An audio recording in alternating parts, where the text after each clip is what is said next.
today we are doing a foundation review on the NYX Total Control Drop Foundation, and this is what it looks like, the actual bottle. It has a dropper applicator, which I really like because it's not messy, and it actually kind of helps you control how much foundation you're actually using as opposed to like a pump.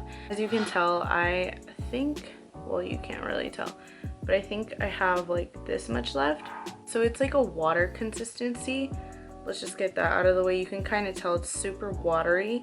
Since it is drops, you're able to either use a little amount and kind of get like a more natural finish, or you can build it up. And I'm almost done with this bottle and I already have my backup right here. It doesn't oxidize on me, which I love because it's so hard for me to find a shade that actually is just one shade that matches like me.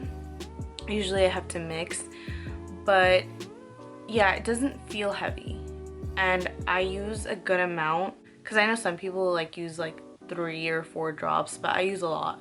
I don't even count how many drops I use. There was one day I remember I wore it from like 7 a.m. to 10 p.m. and I kid you not, I've never had a foundation stay on me so well. Literally the only place breaking up was around my nose, which is pretty much expected. It was over 12 hours that I wore it, and I don't do touch-ups, so the fact that it stayed on for that long was fucking amazing, let me tell you that. Well, I'm gonna go ahead and apply it. The primers I use are, first of all, I always use this Fenty primer. This is a whole nother video because this is my favorite primer. I've never used just one primer. I usually use like 2 or 3, which is pretty excessive and not completely necessary.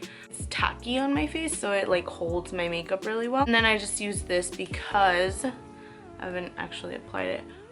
This is like meant to blur out your pores, which I hate my pores like on my T-zone.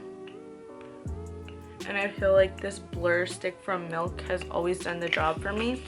I've gone through like 1.5 of these. So this foundation actually has a brush made for it, but I use my beauty blender. I used to use the brush like on clients and stuff when like I would do their makeup, because I wasn't able to use a sponge on people.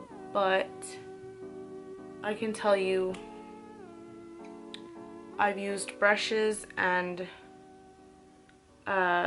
sponges with this foundation, and I like the application from both. I'm just gonna use my damp beauty blender. I think what really kind of sold me on this foundation was, oh, beautiful, beautiful. I think what really, or let me just do this real quick.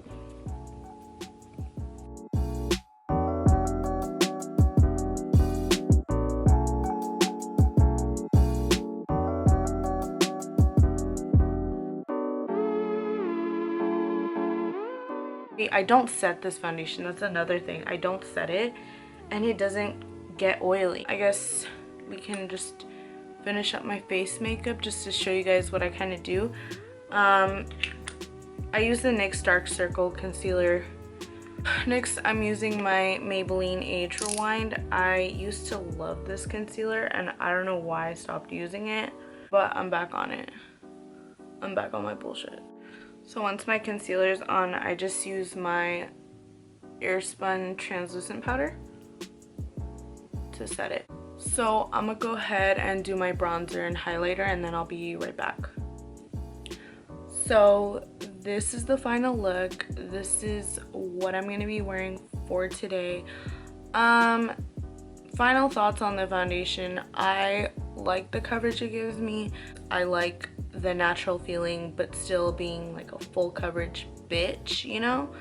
I suggest trying it, especially for the price point. I don't think you could go wrong with it. Especially if you have a NYX store around you. This has been my go-to for a couple months now. I'm sure it's even gonna be good in the summer, like in the hotter weather. Like, you don't want your skin to feel heavy, you want it to be able to breathe.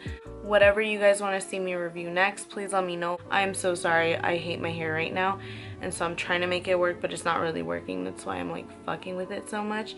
But anyways, follow me on Instagram and do all that, and I'm gonna go cut my hair off. So I'll see you guys in my next video.